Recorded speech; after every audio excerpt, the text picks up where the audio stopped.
শুভেচ্ছা জানাচ্ছি আমাদের ওয়েব ডিজাইন এবং এইচটিএমএল ক্লাসে।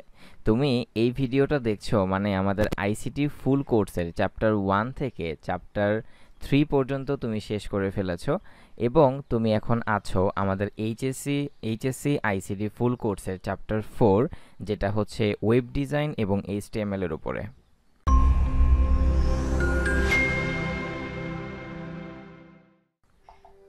তো আজকের আমরা এই ভিডিওতে কোনো পড়ালেখা করব না, জাস্ট দেখব যে আমাদের এই ওয়েব ডিজাইন এবং এইচটিএমএল চ্যাপ্টারটি শেষ করতে তোমার কি কি প্রয়োজন হবে, বা আমরা কোন কোন টপিকগুলো শেষ করব, বা আমাদের এই ফুল কোর্সের ডিউরেশনটা কতটুকু হতে পারে, বা আমরা কোন কোন টপিকগুলো শেষ করতে কতটা ক্লাস নেব, এই সম্পর্কে একটা ধারণা দেওয়ার চেষ্টা করব তোমাকে।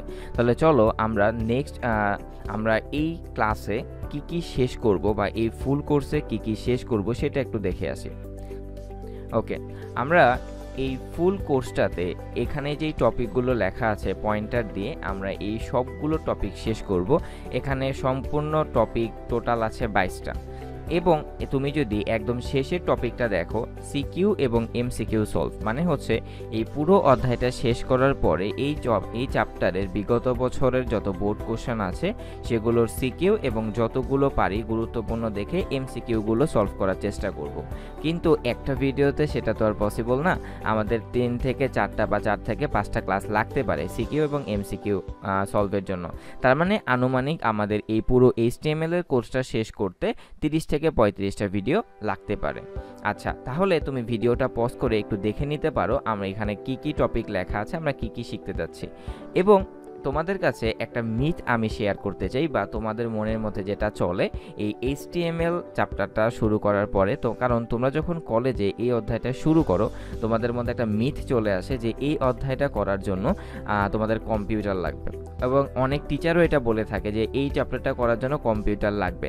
হ্যাঁ, কথাটা ভুল না। তোমার বাসায় যদি কম্পিউটার থাকে তাহলে এই চ্যাপ্টারটা তুমি হাতে কলমে দেখতে পারবে, বাট তাই বললে এই না যে এই চ্যাপ্টারটা তুমি যদি করতে যাও তোমার কম্পিউটার ছাড়া হবেই না। পার্সোনালি আমি যখন এইচএসসিতে ছিলাম, আমি এই অধ্যায়টা যখন শিখেছি তখন আমি কম্পিউটার দিয়ে শিখিনি। দেন আমি ইউনিভার্সিটিতে ওঠার পরে এই অধ্যায়টা নিয়ে আমার ইন্টারেস্ট ছিল, বা আইসিটি নিয়ে আমার ইন্টারেস্ট ছিল, দেন আমি হাতে কলমে প্র্যাকটিস করি। তাহলে আমি কিভাবে করেছি? কারণ আমাদের কলেজে ল্যাব ছিল, ল্যাবে গিয়ে প্র্যাকটিস করেছি। এখন তোমরা অনেকে কোশ্চেন করতে পারো, ভাই আমার তো কম্পিউটারও নেই, আমাদের কলেজে ভালো কোনো ল্যাব নেই, বা থাকলেও আমাদের ল্যাবে ক্লাস করায় না, তাহলে আমরা কি করব? হ্যাঁ, তাহলে তুমি আমাদের এই কোর্সটা করতে পারো। কেন করতে পারো? কারণ আমাদের এই কোর্সের ভিডিওটা অন্যান্য কোর্স বা ইউটিউবে অনেক ভিডিও পাওয়া যায়, তুমি হচ্ছে ইউটিউব ছাড়া অন্যান্য অনেক প্ল্যাটফর্ম আছে, অনেক টিউটোরিয়াল দেখতে পারো, কিন্তু প্রত্যেকটা টিউটোরিয়ালে তুমি একটা জিনিস খেয়াল করবে, তোমরা এইচএসসির ওরা শুধু হাতে কলমে শেখায় বা অনেকগুলো ভিডিওতে প্র্যাকটিক্যালে দেখায়, কিন্তু আমাদের এই কোর্সটার বিশেষত্ব হচ্ছে আমরা 2টা জিনিস শিখবো এই কোর্সটা থেকে। একটা হচ্ছে আমরা হাতে কলমে শিখবো, এবং প্রত্যেকটা ভিডিওতে যেই জিনিসটা আমরা শিখব সেটা যদি কম্পিউটার দিয়ে বোঝানো যায় বা প্র্যাকটিক্যালি বোঝানোর টপিক থাকে তাহলে সঙ্গে সঙ্গে আমরা সেটা কম্পিউটার দিয়ে বুঝবো। যেমন তোমাকে আমি একটা সংক্ষিপ্ত উদাহরণ দিতে পারি, যে ধরো এই যে এখানে একটা টপিক আছে ছবি, ভিডিও এবং অডিও সংযোগ, যে একটা ওয়েবসাইটে কিভাবে হচ্ছে ছবি, ভিডিও এবং অডিও সংযোগ করে। এটা প্রথমে আমরা হাতে কলমে শিখবো যে কিভাবে করতে হয়, কিভাবে ছবি, ভিডিও, অডিও সংযোগ করতে হয়। দেন ওই ভিডিওটার শেষে আমরা একদম কম্পিউটারের মাধ্যমে দেখব যে কিভাবে এই কোডটা কাজ করতেছে। কারণ এই জিনিসটা তুমি যখন কম্পিউটারের মাধ্যমে দেখবে তোমার কনফিডেন্স লেভেলটা অনেক গ্রো আপ হবে। তুমি যখন হাতে কলমে কোডটা লিখবে তখন তোমার ভুল হওয়ার সম্ভাবনা একদম কমে যায়, প্রায় 1% বা 0.01% চলে যায় ভুল করার সম্ভাবনাটা, কারণ তুমি তখন প্র্যাকটিক্যালি দেখতেছো যে কোনটার জন্য কি কাজ হচ্ছে। এটা এখন আসি এই ভিডিওর একদম লাস্ট টপিকে, যে এই যে কম্পিউটারের মাধ্যমে দেখব এটার জন্য আমাদের একটা সফটওয়্যার প্রয়োজন। সেই সফটওয়্যারটার নাম হচ্ছে নোটপ্যাড। এখন এই সফটওয়্যারটা কি তোমাকে ইনস্টল করতে হবে? না, প্রত্যেকটা কম্পিউটারে ডিফল্টভাবে এই সফটওয়্যারটা থাকে। চলো আমরা এই সফটওয়্যারটা জাস্ট একবার ওপেন করে দেখি এই সফটওয়্যারটা দিয়ে কিভাবে কাজ করতে হয়, বা কেন এই সফটওয়্যারটার নাম আমি বললাম সেটা সব কিছু আমরা দেখব। তবে এই ভিডিওটা না, যখন আমরা হাতে কলমে জিনিসটা শিখব তখন জাস্ট তোমাকে আমি এই সফটওয়্যারের সাথে পরিচয় করিয়ে দিচ্ছি।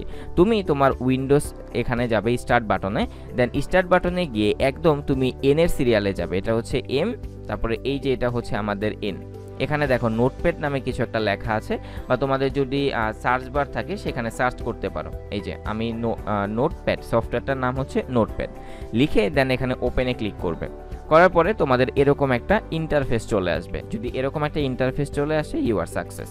তোমাকে আর কোনো কিছু নিয়ে ভাবতে হবে না। যখন আমরা কম্পিউটার স্ক্রিনে দেখব বা হচ্ছে প্র্যাকটিক্যালি করার কথা আমি বলবো, তখন আমি নিজে দেখিয়ে দিব কিভাবে এই সফটওয়্যারটাতে কোড লিখতে হয়, তখন এটা নিয়ে চিন্তা ভাবনা হবে। তাহলে আলটিমেটলি আমাদের এই ভিডিওতে 3টা গোল ছিল। একটা হচ্ছে তোমাকে এই চ্যাপ্টারের সাথে পরিচয় করিয়ে দেওয়ার জন্য যে এই কোর্সটা আমরা কিভাবে শেষ করব, দেন হচ্ছে আমরা এই কোর্সটার মধ্যে কয়টা টপিক বা কয়টা ক্লাস আমাদের লাগতে পারে সেটা, অ্যান্ড দেন লাস্ট টপিক হচ্ছে সফটওয়্যার ইনস্টলেশন। কথা বলছিলাম আমি এমডি ফুয়াদুল ইসলাম হৃদয়, ইনস্ট্রাক্টর, অ্যাডমিশন অ্যাসিস্ট্যান্ট। ধন্যবাদ তোমাকে।